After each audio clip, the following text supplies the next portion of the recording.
দেখবেন আজিমপুরে কিছু কবর রেডি থাকে, কি আগের থেকেই রেডি করে রাখে, যে লাশ এরকমও হইতে পারে কোনো লাশ হঠাৎ আসা পড়বে, খোদাই করতে করতে টাইম চলে যাবে। তো বলে একবার আমি 3টা কবর রেডি করে রাখছি। তো প্রথম কবর খোদাই করছি, দ্বিতীয়টা করছি, তৃতীয়টা যখন খোদাই করতেছিলাম,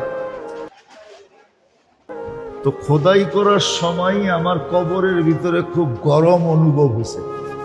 কি বলে ভাবছি কবর খোদাই করতেছি এই জন্য বুঝি, কিন্তু না, দেখতেছি যে কবরের ভিতরেই কেমন জানি একটা গরম গরম ভাব।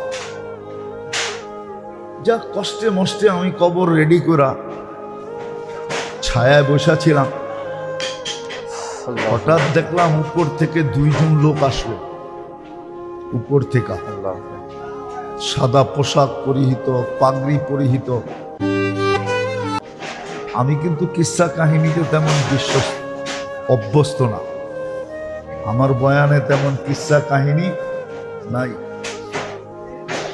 কিন্তু কিছু কিস্সা কাহিনী খুব কি বিশ্বস্ত দেখা বলতেছি। বলে দেখলাম 2 জন আসলো। প্রথম কবরের কাছে দাঁড়ায় একজন জিজ্ঞাসা করলো, কি লিখবো? তো বলল যে চতুর্দিকে লেখো, চতুর্দিকে 12 মাইল। চতুর্দিকে